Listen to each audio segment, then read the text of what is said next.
নমস্কার। আজ শুভ তৃতীয়া, মা দশভূজা আসছেন, সেই জন্য সকলকে আমার আন্তরিক প্রীতি শুভেচ্ছা ও অভিনন্দন। আজ 6 অক্টোবর রবিবার 2024 পাঠশালা কোচিং সেন্টারের আমাদের পাঠশালা কোচিং সেন্টারের আজ আগমনী উৎসব, নবীনবরণ, মেধা পুরস্কার ও বাৎসরিক অনুষ্ঠান হয়েছিল। আমরা বিভিন্ন কর্মসূচির মাধ্যম দিয়ে আজকের আমরা এই অনুষ্ঠানটি সম্পন্ন করেছি। আজকে এই অনুষ্ঠানে আমাদের বিভিন্ন স্কুলের বিভিন্ন প্রতিষ্ঠানের অতিথিবর্গরা এসেছিলেন, তেনারা প্রতিনিধিত্ব করেছিলেন এবং সেই সাথে সাথে বিভিন্ন সমাজসেবী মানুষগণ এই অনুষ্ঠানে যোগদান করেছিলেন। তাদের এই যোগদানের মাধ্যমে আমাদের অনুষ্ঠানটি সাফল্যমণ্ডিত হয়েছে এবং আমরা এই অনুষ্ঠানটি প্রত্যেক বছর আগমনী উৎসবকে কেন্দ্র করে এবং তার সাথে সাথে একাদশ শ্রেণীর নবীনবরণ এবং বাৎসরিক পড়াশুনোর এবং রেজাল্টের ভিত্তিতে আমরা পুরস্কার প্রদান করে থাকি। প্রত্যেকটি ক্লাসের আমাদের এখানে প্রথম শ্রেণী থেকে দ্বাদশ শ্রেণীর পর্যন্ত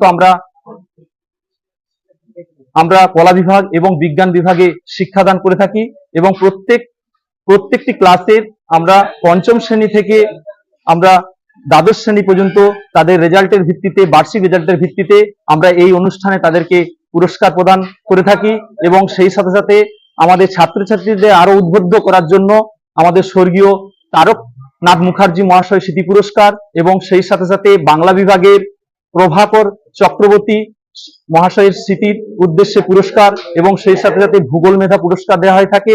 এবং আমরা এই প্রথম শ্রেণী থেকে দ্বাদশ শ্রেণী পর্যন্ত বিভিন্ন দৃষ্টিকোণ থেকে আমাদের 20 জন শিক্ষক মহাশয়কে নিয়ে আমরা পাঠশালা কোচিং সেন্টারের সেরা শিক্ষার্থী নির্বাচন করে থাকি। এবছরও আমাদের সেরা শিক্ষার্থী আমরা নির্বাচন করেছি। সুদীপ চক্রবর্তী দ্বাদশ প্রাক্তন, এবছর উচ্চ মাধ্যমিক দিয়েছেন এবং তার সাথে সাথে তিনি এবছর আমাদের সেরা 2023 সালের সেরা শিক্ষার্থী পুরস্কার আমরা তার হাতে দিতে পেরে খুবই আনন্দিত হয়েছি। এবং এর সাথে সাথে আমরা এই অনুষ্ঠানে একটি সামাজিক কর্মসূচি হিসাবে বৃক্ষ রোপণ কর্মসূচি করে থাকি এবং সেই সাথে সাথে আমাদের এই অনুষ্ঠানের আগত শিক্ষার্থী, সমস্ত অতিথিবর্গ এবং সমস্ত শিক্ষক মহাশয় সবাইকে আমরা এই অনুষ্ঠানে আমরা চারাগাছ বিতরণ করে থাকি। এছাড়াও আমরা এরিয়াতে আমাদের এই মলিঘাটি ডেবরা পশ্চিম মেদিনীপুর এই লোকেশনে আমাদের এই কোচিং সেন্টারটি আমরা 20 জন শিক্ষক মহাশয়ের সহযোগিতায় এবং পাশাপাশি এলাকার মানুষের সহযোগিতায় আমরা এই প্রতিষ্ঠানে পাঠদান করে থাকি। এবং আপনাদের প্রত্যেকের কাছে আমার বিনীত অনুরোধ, আপনারা আমাদের সবসময় পাশে থাকবেন, আমাদেরকে সহযোগিতা করবেন, আমাদেরকে একটু মানসিকভাবে উদ্বুদ্ধ করবেন, আমরা যাতে আমাদের এই প্রতিষ্ঠানটিকে আরো এগিয়ে নিয়ে যেতে পারি সেই কামনা আপনাদের কাছে রাখবো। এবং সেই সাথে সাথে বলবো যে শিক্ষার্থীদের শুধুমাত্র পড়াশোনার বিকাশ হলে হবে না, তার সাথে সাথে তাদের সাংস্কৃতিক মনস্কেরও বিকাশ ঘটাতে হবে, যেটা আমাদের পাঠশালা কোচিং সেন্টারে এই অনুষ্ঠানে নাচ, গান, আবৃত্তি এর মাধ্যমে আমরা তাদের এই বিকাশগুলির দিকেও আমরা লক্ষ্য দিয়ে থাকি। এছাড়াও আমরা আমাদের এই প্রতিষ্ঠানের বিশেষত্ব, আমরা প্রথম শ্রেণী থেকে প্রাক প্রাথমিক শ্রেণী থেকে আমরা দ্বাদশ শ্রেণী পর্যন্ত প্রতিটি বিষয়ের আলাদা শিক্ষক সহযোগে কলা বিভাগ এবং বিজ্ঞান বিভাগে আমরা শিক্ষাদান করে থাকি এবং আমরা ছাত্রছাত্রীদের সহপাঠক্রমিক কার্যাবলীর বিকাশের জন্য আমরা তাদের অঙ্কনের ব্যবস্থা করেছি এবং এটি অবৈতনিক। আমরা অবৈতনিকভাবে ছাত্রছাত্রীদের পড়াশোনার পাশাপাশি যাতে তাদের বিজ্ঞান মনস্ক এবং তাদের মননশীল মনের বিকাশ হয় এবং তার সাথে সাথে তাদের হাতের লেখা যাতে আরো ভালো হয়, আমরা অবৈতনিকভাবে অঙ্কনের শিক্ষার ব্যবস্থা করেছি এবং সেই সাথে সাথে আমাদের যোগার শিক্ষাও এখানে আমরা দিয়ে থাকি। আমরা যোগার ব্যবস্থাও করেছি যাতে ছাত্রছাত্রীদের মধ্যে মননের বিকাশের পাশাপাশি তাদের যাতে দৈহিক বিকাশ হয় সেই দিকেও আমরা নজর রেখেছি। এছাড়াও আমরা ছাত্রছাত্রীদের যাতে ভালো রেজাল্ট করানো যায় সেই জন্য বছরে আমরা প্রত্যেক মাসে আমরা তাদের পরীক্ষা নিয়ে থাকি।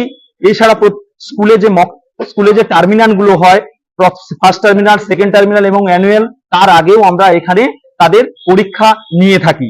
এছাড়াও আমরা মাধ্যমিক পরীক্ষার্থী যারা আসন্ন আমাদের বোর্ডের পরীক্ষা দেবে তাদের জন্য আমরা মক টেস্টের প্রি মাধ্যমিক মক টেস্টের আয়োজন করে থাকি। এবছরও আমরা এই মক টেস্টের আয়োজন করব। এর পাশাপাশি আমরা বিজ্ঞান মেধা এবং ট্যালেন্ট সার্চের যে পরীক্ষাগুলো হয় সেগুলো ছাত্রছাত্রীদেরকে দেওয়ানোর জন্য আমরা ব্যবস্থা করে থাকি। এবং এর পাশাপাশি আমাদের এখানে বিজ্ঞান বিভাগ, যেটা আমাদের সায়েন্স একাদশ এবং দ্বাদশ শ্রেণীর, একই ছাদের তলায় বিজ্ঞানের সমস্ত বিষয়গুলি যাতে আমাদের ছেলে মেয়েদের বিক্ষিপ্ত হবে এদিক ওদিক না যেতে হয়, সেই জন্য আমরা সেই ব্যবস্থাটাও করেছি, যাতে তাদের বিজ্ঞান শিক্ষাতে কোনো ত্রুটি না থাকে এবং তাদের বিজ্ঞান বিষয়ে যাতে আদৌ আগ্রহ বাড়ে, আমরা সেই ব্যবস্থাও করে থাকি। আবারও শুভ শারদীয়া মা দশভূজা আসছেন, দুর্গতি নাশিনী আসছেন। অশুভ শক্তির নাশ হোক, শুভ শক্তির উদয় হোক, এই কামনা করছি। এবং প্রত্যেককে আমাদের পাঠশালা কোচিং সেন্টারের পক্ষ থেকে শারদীয়ার প্রীতি, শুভেচ্ছা ও অভিনন্দন জ্ঞাপন করছি। প্রত্যেকে ভালো থাকবেন, সুস্থ থাকবেন, ভালোভাবে পুজো কাটাবেন। নমস্কার।